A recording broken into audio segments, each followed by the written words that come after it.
Hi friends, welcome back to my channel. ఈ రోజు మీకు ఈ సీరియల్లో ఏం జరిగిందో తెలుసుకోవాలి అనుకుంటున్నారా? అయితే వెంటనే మనం సీరియల్లోకి వెళ్ళిపోదాం.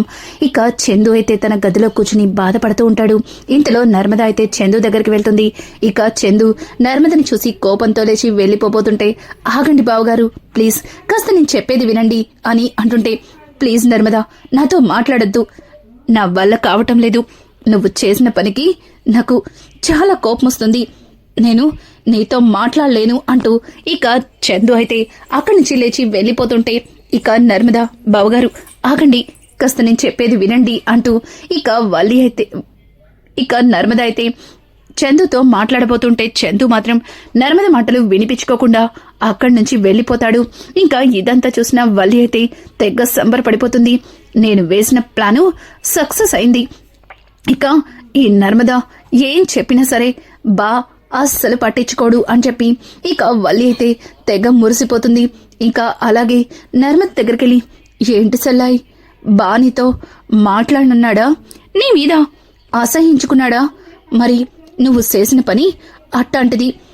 బిడ్డ కోసం ఎంతో ఆశపడ్డ బాకి ఆశలన్నీ అసలు చేసేశావు అంటూ ఇక వల్లి మాట్లాడుతూ ఉంటే, ఒక్కసారిగా నర్మద, చూడు, నీ కడుపులో బిడ్డే లేదన్న సంగతి నాకు తెలుసు. దాన్ని కవర్ చేసుకోవడానికి నువ్వు ఎన్ని వేషాలు వేశావో అవి కూడా నాకు తెలుసు. నీకీ విధంగా అవకాశం దొరికింది. కానీ నువ్వు చేసిన మోసాలు, నువ్వు వాడిన నాటకాలు, నువ్వు చెప్పిన అబద్ధాలు అన్ని సాక్ష్యాలతో బయట పెడతాను. నువ్వేం కంగారు పడకు అంటూ ఇక నర్మద అయితే వల్లితో అంటుంటే, ఇక వల్లి అయితే నర్మద మాట్లాడిన మాటలకి భయపడుతున్నట్టుగా నటిస్తూ, చూడు, నువ్వు నన్ను ఏమీ చేయలేవు. ఆల్రెడీ నీ మీద అందరికీ పీకల్లోతు కోపం ఉంది. అయినా నా కడుపులో బిడ్డని నా నుంచి దూరం చేసిందే కాకుండా నన్నే బెదిరిస్తావా అంటూ ఇక వల్లి అయితే నర్మదతో మాట్లాడుతూ ఉంటే, నర్మద, కడుపులో బిడ్డే లేనప్పుడు బిడ్డని దూరం చేయడమేంటి? పిచ్చి పిచ్చి వాగుడు వాగేవంటే అని అంటుంటే, చూడు నర్మద, నీకు నా మీద చెప్పలేనంత కోపం ఉందని నాకు బాగా తెలుసు. కానీ నా కడుపులో బిడ్డ లేదని మాత్రం చెప్పకే అనుకుంటూ అక్కడి నుంచి వల్లి అయితే వెళ్లిపోతుంది. ఇక నర్మద వల్లి మాటలకి మరింత కోపంతో రగిలిపోతుంది. కానీ వల్లి అక్కడి నుంచి వెళ్లి దొంగచాటుగా నర్మద ఏం చేస్తుందా అని తొంగి చూస్తుంది. ఇంకా నర్మదతో వేదవతి అయితే అస్సలు మాట్లాడదు. ఇక వేదవతి దగ్గరికెళ్లి, అత్తయ్య అని పిలవడంతో వేదవతి వైపు కోపంగా చూస్తూ, చూడు, నువ్వు నాతో మాట్లాడొద్దు. అయినా నాతో నీకేం పని? ఒక్కసారి చెప్తే అర్థం చేసుకోవాలి. ఎందుకిలా పదే పదే పిలిచి విసిగిస్తావంటూ ఇక వేదవతి అయితే వల్లి విషయంలో కోపంగా ఇక నర్మదకి వార్నింగ్ ఇచ్చి అక్కడి నుంచి వెళ్లిపోతుంటే, ఇక నర్మద అయితే వేదవతి చెయ్యి పట్టుకుని, చూడండి అత్తయ్య, అసలు ఏం జరిగిందో తెలుసుకోకుండా మీరిలా నన్ను అసహించుకోవడం ఏమాత్రం కూడా బాగాలేదు. అసలు అక్కడ ఏం జరిగిందో నేను చెప్తాను, కొంచెం వినండి అంటూ ఇక నర్మద అయితే ఏదో చెప్పబోతూ ఉంటే, వేదవతి మాత్రం నర్మద మాటల్ని వినిపించుకోకుండా, ఏం అక్కర్లేదు, నువ్వు నాకు ఏం చెప్పనక్కర్లేదు. ఇంతకు ముందు నువ్వేం చెప్పినా సరే గుడ్డిగా వినేదాన్ని. కానీ ఇప్పుడు నువ్వు చెప్పేవన్నీ అబద్ధాలని నాకు అర్థమైంది. ఆ రోజు అది రాను అన్నా బలవంతంగా తీసుకెళ్లి కడుపులో బిడ్డగా చచ్చిపోయేలా చేశావు. ఇంకా ఎవరిని పొట్టన పెట్టుకుందామని. చూడు, నిన్నెంత నమ్మాను. అది నిజానికి ఎన్నో తప్పులు మోసాలు చేసుండొచ్చు. కానీ అది కడుపుతో ఉన్నది నిజం కదా. దాని బిడ్డని పోగొట్టింది నువ్వే కదా. ఇంకా నాకు ఏం చెప్పాలనుకుంటున్నావు అంటూ ఇక వేదవతి అయితే నర్మదని అసహించుకుని తను కూడా అక్కడి నుంచి వెళ్లిపోతుంది. ఇక అదంతా చూస్తున్న వల్లి అయితే తెగ మురిసిపోతుంది. పక్కన ఉన్న సుకన్యతో, సుక్కు, నాకసలు ఎంత సంతోషంగా ఉందో.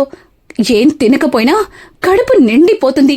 ఈరోజు ఉదయం నుంచి నర్మదని ఒక్కొక్కరు తిడుతూ అసహించుకుంటుంటే నాకు తెగ సంబరంగా ఉంది. అసలు నా కడుపులో లేని బిడ్డ గురించి నర్మదని ఇంతలా ఇరికించడం నాకు నిజంగా చాలా హ్యాపీగా ఉంది అంటూ వల్లి అయితే ఇక సుకన్యతో చెప్పి తెగ మురిసిపోతుంది.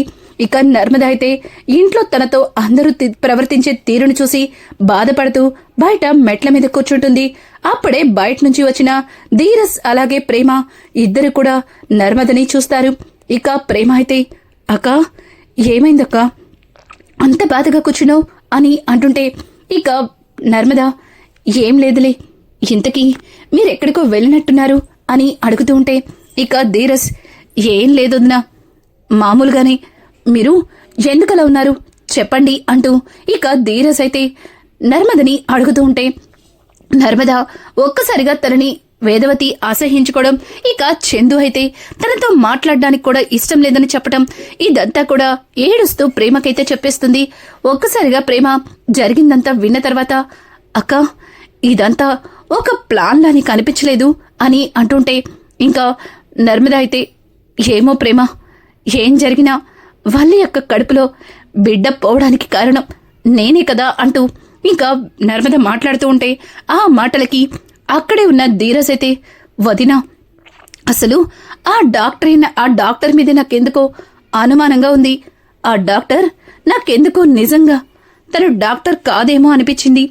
అలాగే అక్కడ వల్లి వదినతో పాటు వాళ్ళమ్మ నాన్న అందరూ కూడా ఓవర్ చేసినట్టుగా అనిపించింది అని అంటుంటే, ఇక నర్మద, చూడు ధీరజ్, వాళ్ళ మీద మనకున్న ఒపీనియన్ పట్టించి వాళ్ళు మనకి అలా కనిపించుంటారు, కానీ వల్లి అక్క నిజంగానే కడుపుతో ఉంటే తన కడుపులో బిడ్డ పోవడానికి కారణం మాత్రం నేనే కదా అంటూ ఇంకా నర్మద మాట్లాడుతూ ఉంటే, ఆ మాటలకి ప్రేమ, చూడక్క అసలు ఆ బల్లి కడుపుతోనే లేదు, దాని కడుపులో ఎటువంటి బిడ్డ లేదు, తను ఈ ఇంటికి రావడం కోసం వాళ్ళమ్మతో ఆడిన నాటకం, అదంతా వాళ్ళ మాటలు వాళ్ళ చేష్టలు చూస్తుంటేనే అర్థమవుతుంది కదా. అయినా వాళ్ళ కోసం నువ్విలా బాధపడ్డం, అలాగే అత్త నిన్ను అసహించుకోవడం ఏంటిదంతా, అత్తతో ఇప్పుడే మాట్లాడదాం అని అంటుంటే, ఇక నర్మద, వద్దు ప్రేమ, ఇప్పుడు అత్తయ్యకేం చెప్పినా వినే పొజిషన్లో లేరు, అత్తయ్యకి నిజమేంటో తెలియాలి, అసలు ఆ బల్లి కడుపులో నిజంగా బిడ్డుందో లేదో తెలుసుకోవాలి అని అంటుంటే, ఇక ధీరజ్, అదెంత పని వదినా, మనం ఇప్పుడే అదే హాస్పిటల్కి వెళ్దాం, అలాగే ఆ రోజు వల్లి వదినికి ఆపరేషన్ అయినా డీటెయిల్స్ మొత్తం తెలుసుకుందామంటూ ఇంకా ధీరజ్ మాట్లాడడంతో ముగ్గురు కూడా అక్కడి నుంచి హాస్పిటల్కి అయితే బయలుదేరతారు. ఇదంతా దొంగచాటుగా చూస్తున్న సుకన్య పరుగున వల్లి దగ్గరికి వెళ్తుంది. అప్పటికే వల్లి నర్మదని బాగా ఏడిపించానని తెగ సంబరపడిపోతూ ప్లేట్ నిండా ఫ్రూట్స్ కట్ చేసుకుని తింటూ ఉంటుంది. ఇక సుకన్య అయితే, ఏ బల్లి, నువ్విలా తింటూ కూర్చుంటే అక్కడ నీ కొంపలు అంటుకునేలా ఉన్నాయే అని అంటుంటే, ఒక్కసారిగా వల్లి, ఏంటే నువ్వు కూడా నన్ను వాళ్ళకు మళ్ళీ బల్లి అంటున్నావు, ఇంకొకసారి నన్ను అలా పిలిచావంటే ఊరుకునేది లేదు అని అంటుంటే, మరి ఊరుకోకపోతే ఏం చేస్తావు, ఇంట్లో అందరూ కలిసి నిన్ను బయట గెంటేయడానికి వాళ్ళు చాలా పెద్ద ప్లానే వేశారు అని చెప్పడంతో ఒక్కసారిగా వల్లి తన చేతిలో ఉన్న ప్లేట్ని పక్కన పెట్టేసి, ఏమంటున్నావు, అందరూ కలిసి నన్ను బయటికి గెంటేస్తారా అని అంటుంటే, అవునే, కావాలంటే నాతోరా, నీకు అంత చూపిస్తాను అంటూ ఇక సుకన్య అయితే వాళ్ళని తీసుకుని అక్కడి నుంచి ఇక వాళ్ళతో పాటే హాస్పిటల్కి బయలుదేరుతుంది.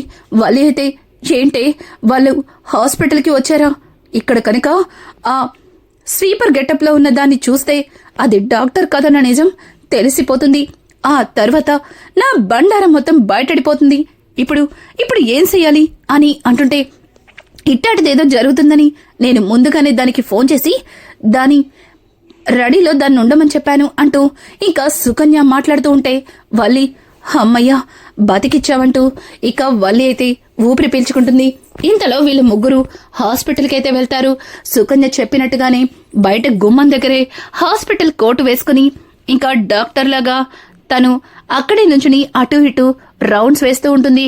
ఇంతలో నర్మద అలాగే ప్రేమ తనని చూసి, ఆ రోజు వల్లి అక్కని చెకప్ చేసి ఆపరేషన్ అయిందని చెప్పింది, ఇదిగో ఈ డాక్టరే కదా, దీన్ని పట్టుకుని గట్టిగా నిలదీస్తే తనే చెప్తుంది అంటూ ఇంకా ప్రేమ మాట్లాడుతూ ఉంటే పక్కన ఉన్న ధీరజ్, ప్రేమ ఆవేశపడకు, చూడు తను నిజంగా నాకు డాక్టర్లా అస్సలు అనిపించట్లేదు, పైగా తను మాట్లాడిన ప్రతి మాట కూడా మున్సిపాలిటీలా ఉంది అంటూ ఇక ధీరజ్ మాట్లాడుతూ ఉంటే నర్మద చూద్దాం పదండి అంటూ లోపలికైతే వెళ్తుంటారు.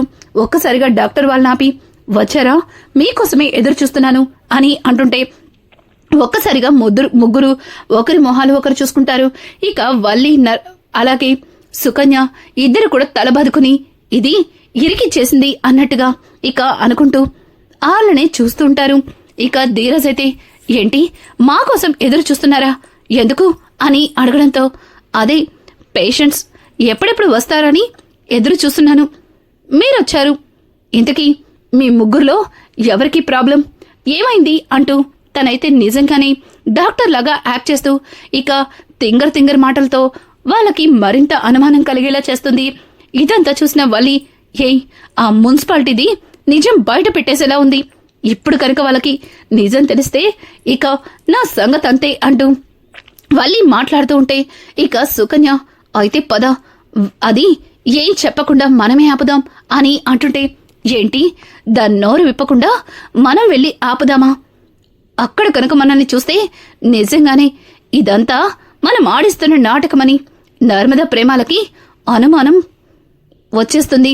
ఆ తర్వాత ఇదంతా తీసుకెళ్లి మావయ్య గారి ముందు పెడతారు, ఈసారి నా గురించి కాస్త కూడా ఆలోచించరు అంటూ వల్లి మాట్లాడుతూ ఉంటే ఇక సుకన్య కొద్దిసేపు ఆలోచించుకొని సరే నువ్విక్కడే ఉండు, నేనిప్పుడే వస్తాను అంటూ తను కూడా మరొక డాక్టర్ గెటప్ వేసుకుని మొహానికి మాస్క్ పెట్టుకుని అక్కడికైతే వస్తుంది. ఇక అక్కడ తను మాట్లాడుతున్న మాటలు విని డాక్టర్ ఏంటిదంతా, ఆయన పేషెంట్ని లోపలికి తీసుకెళ్లాలి గాని ఇలా బయట ట్రీట్మెంట్ ఇచ్చేస్తారా అంటూ ఇక సుకన్య అయితే ఆ డాక్టర్కి చెబుతూ ఉంటే తను తీసుకెళ్తాను అంటూ ఇక సుకన్య దగ్గరకొచ్చి నువ్వెవరు, మళ్ళీ డాక్టర్లా వచ్చావు, కొంప తీసి నువ్వు ఆ సుక్కువి కాదు కదా అంటూ ఇక తను మాట్లాడుతూ ఉంటే అవునే నేను సుక్కుని, నువ్వు మాట్లాడే మాటలకి ఎక్కడ ఇరుక్కుపోతావా అని వచ్చాను, ముందు వాళ్ళని తీసుకుని లోపలికి వెళ్ళు అని అంటుంటే ఏంటి వెళ్ళేది, అక్కడ లోపల అన్ని గదుల్లో డాక్టర్లున్నారు, వీళ్ళని ఎక్కడికి తీసుకెళ్ళాలి, వీళ్ళు కనుక లోపలికెళ్తే మనం ఆడిన నాటకం మొత్తం బయటపడిపోతుంది అంటూ ఇక తనైతే సుకన్యతో చెబుతుంటే సుకన్య అవునా ఇప్పుడు ఏం చేయాలి అంటూ ఆలోచనలో పడుతుంది. ఇంతలో నర్మద ఏంటి మీరిద్దరూ గుసగుసలాడుతున్నారు, అసలు మీ ఇద్దరు నిజంగా డాక్టర్లేనా అని అడగడంతో అదేం ప్రశ్న, ఇక్కడ డాక్టర్లం కాబట్టి ఇక్కడున్నాం, లేకపోతే బాత్రూంలు కడుక్కుంటూ బాత్రూంలో ఉండేవాళ్ళం, అయినా నేనేమన్నా మున్సిపాలిటీలా కనిపిస్తున్నానా అంటూ ఇక తనైతే మాట్లాడుతూ ఉంటే పక్కన ఉన్న సుకన్య తన కాలు తొక్కేస్తుంది. ఇక ఇదంతా గమనించిన ధీరజ్ పెద్ద డాక్టర్ గారు వస్తున్నారు అని చెప్పడంతో ఒక్కసారిగా ఆ స్వీపర్ తన గెటప్ ని గబగబా తీసేసి దండాలండి అమ్మగారు అంటూ వెనక్కి తిరిగి చూస్తుంది. ఆ మాటకి ఇక ధీరజ్ అలాగే నర్మదా ప్రేమాలు ముగ్గురు కూడా ఇక కోపంగా చూస్తారు. వెనక డాక్టర్ లేకపోవడంతో ఇక ఆ స్వీపర్ గెటప్ లో ఉన్న తను అక్కడ డాక్టర్ లేదు కదా ఎందుకలా భయపెట్టారు అని అంటుంటే ఎందుకంటే నువ్వు డాక్టర్వి కాదు కాబట్టి చెప్పు, నిజం చెప్పు, ఇదంతా ఎందుకు ఇలా డాక్టర్లా డ్రామా ప్లాన్ చేసి నువ్వు ఆ రోజు వల్లి కడుపులో బిడ్డకి అబార్షన్ అయిందని ఎందుకు చెప్పావు, చెప్తావా లేదా అని మాట్లాడుతూ ఉంటే ఇంతలో అక్కడే ఉన్న ప్రేమ ఏయ్ ఆగు, నిన్ను ఎక్కడో చూసినట్టుందే అంటూ మొహానికున్న మాస్క్ తీయడంతో ఇక సుకన్య కూడా దొరికిపోతుంది. అలా సుకన్య కూడా దొరికిపోవడంతో సుకన్యని చూసిన ప్రేమకి మరింత కోపం వచ్చి నువ్వేంటిక్కడ అంటూ గట్టిగా అడుగుతుంది. ఇక నర్మదా ప్రేమ ధీరజ్ ముగ్గురు కూడా వాళ్ళిద్దరిని పట్టుకుని గట్టిగా నిలతేయడంతో ఇక వాళ్ళిద్దరూ చెప్తాము అంటూ అసలు వల్లి కడుపుతోనే లేదు, తన కడుపులో బిడ్డ గురించి పదే మీరు మాట్లాడుతుంటే నేనే ఇదంతా ప్లాన్ చేశాను అంటూ ఇక సుకన్య అలాగే డాక్టర్ గెటప్లో ఉన్న స్వీపర్ అయితే వీళ్ళు చెప్పమన్నట్టే చెప్పాను, ఏదో డబ్బులకి కకుర్తి పడి అలా చేశాను, అసలు తను కడుపుతోనే లేదు అంటూ ఇక డాక్టర్ గెటప్లో ఉన్న స్వీపర్ కూడా చెప్పడంతో ఒక్కసారిగా నర్మదా ప్రేమ ధీరజ్ ముగ్గురు కూడా కోపంతో రగిలిపోతారు. ఇక తనని అక్కడి నుంచి తీసుకుని గబగబా బయలుదేరుతుంటే ఇక ఆ స్వీపర్ అయితే మేడం నన్నెక్కడికి తీసుకెళ్తున్నారు? ఆగండి ఆగండి అని అంటుంటే, నువ్వు మెరుపు తీగవు కదా, మరి మెరిసిపోవాలిగా, మెరిపిద్దామని తీసుకెళ్తున్నామంటూ ఇక నర్మద అయితే తనతో పాటు నేరుగా ఇంటికే బయలుదేరుతుంది.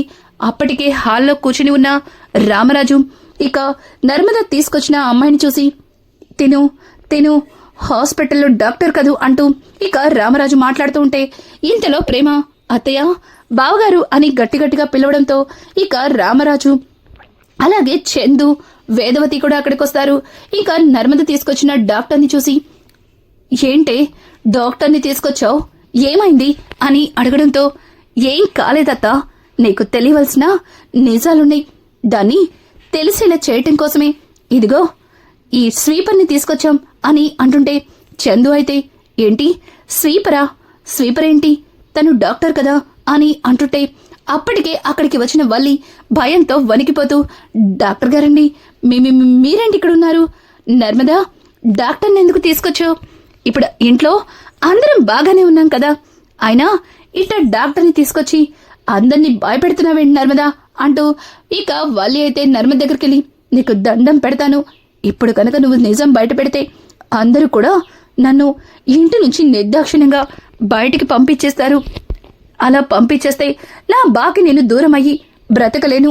ప్లీజ్, నీకు పుణ్యం ఉంటుంది, ఈ నిజాన్ని ఎవరికి చెప్పద్దు అంటూ ఇక వల్లి అయితే నర్మదని ప్రాధేయపడుతుంటే, నర్మద లేదు, ఎంతవరకు నువ్వెన్ని తప్పులు చేసినా వాటిని చూసి చూడనట్టుగా వదిలేశాను.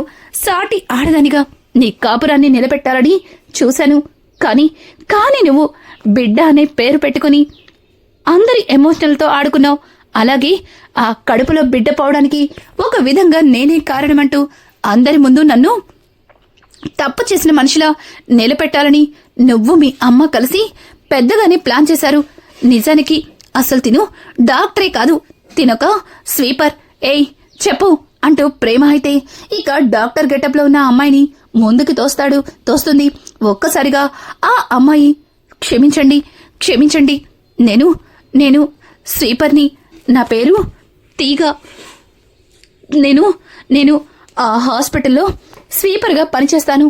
హాస్పిటల్ని నీట్గా ఉంచడమే నా బాధ్యత. ఎక్కడ చిన్న మార్కున్నా పెనాయిలేసి తుడిచేస్తాను. కానీ ఇదిగో ఈ సుక్కు ఉందే, ఇది డబ్బులిచ్చి నాకు కొత్త క్యారెక్టర్ అంటూ ఆ డాక్టర్ గెటప్ వేసింది. నేను కూడా స్వీపర్గా చేసి బోర్ కొట్టడంతో డాక్టర్ గెటప్ని కంటిన్యూ చేశాను. అప్పుడే ఇదిగో ఈ వల్లి గురించి మీ అందరి ముందు అలా మాట్లాడాల్సి వచ్చింది. ఇది కడుపుతో లేదు, దీని కడుపు అబద్ధం. అది పోయిందని మీతో మాట్లాడితే నాకు 2000 ఇస్తా అన్నారు. కానీ ఆఖరి నిమిషంలో 1000 రూపాయలే చేతిలో పెట్టారు అంటూ స్వీపర్ గెటప్ లో ఉన్నామి చాలా అమాయకంగా వాళ్ళందరి ముందు నిజం చెప్పేస్తుంది. ఒక్కసారిగా ఆ మాటలు విన్న రామరాజు అలాగే చందు వేదవతి ముగ్గురు కూడా కోపంతో రగిలిపోతారు. ఇక చందు అయితే చాలా ఆవేశంగా వల్లి దగ్గరికెళ్ళి వల్లి చెంప పగల కొడతాడు. నిన్ను ఎంత నమ్మాను, ఇలా చేస్తావా? అసలు నీకు సిగ్గుందా? అసలు నువ్వు ఆడదానివేనా? అమ్మతనంతో ఆటలాడుతున్నావా అంటూ ఇక చందు అయితే వల్లిని చెడమడ తిడతాడు. ఇక వేదవతి అయితే, ఏయ్ నీ వల్ల దేవత లాంటి నర్మదని ఎన్నేసి మాటలన్నాను, తన మనసుని ఎంతలా బాధ పెట్టాను. నువ్వు నిజంగానే మారిపోయావనుకున్నాను. అలాగే కడుపులో బిడ్డని పోగొట్టుకుని ఎంతలా కుమిలిపోతున్నావని ఆలోచించాను. కానీ ఇదంతా అబద్ధమా? నువ్వు చెప్పిందంతా మోసమా అంటూ ఇక వేదవతి కూడా మరో చెంప పగలకొడుతుంది వల్లినైతే. ఒక్కసారిగా వల్లి, అత్తయ్య గారండి, నన్ను క్షమించండి అని అంటుంటే, నోరు ముయ్యవే, అసలు నిన్ను ఆ రోజు అమూల్య జీవితాన్ని నాశనం చేయాలని చూసిన రోజే నిన్ను క్షమించకుండా ఉండాల్సింది. నిన్ను క్షమించి ఎంత పెద్ద తప్పు చేశానో ఇప్పుడు నాకు అర్థమైంది. ఇంటికి వారసుడు వస్తాడని ఆయన ఆ బిడ్డ మీద ఎన్నో ఆశలు పెంచుకున్నాడు. కానీ ఇదంతా అబద్ధమని తెలియక నిజంగానే బిడ్డని కోల్పోయావని ఎంతగానో ఆయన కుమిలిపోతున్నారు అంటూ ఇక వేదవతి అయితే ఆవేశంలో నిజాలన్నీ బయట పెట్టేస్తుంది. ఒక్కసారిగా రామరాజు, బుజ్జమ్మా ఏమంటున్నావు?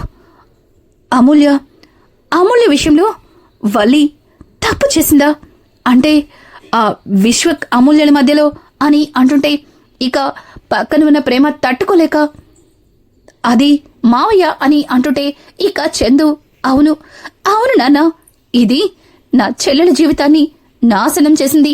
అందుకే దీనిలాంటి దాంతో నేను కలిసి ఉండకూడదని దీన్ని వాళ్ళ పుట్టింట్లో వదిలిపెట్టి వచ్చేశాను.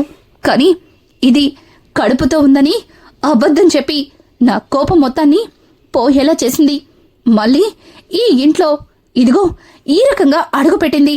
వీళ్ళంతా మోసాలే చేస్తున్నారు అంటూ ఇక చందు అయితే జరిగిందంతా రామరాజుతో చెప్పడంతో ఇక రామరాజు అయితే వల్లి విషయంలో ఎలాంటి నిర్ణయం తీసుకోబోతున్నాడు, రానున్న ఎపిసోడ్స్ మరింత ఇంట్రెస్టింగ్ గా మారబోతున్నాయి.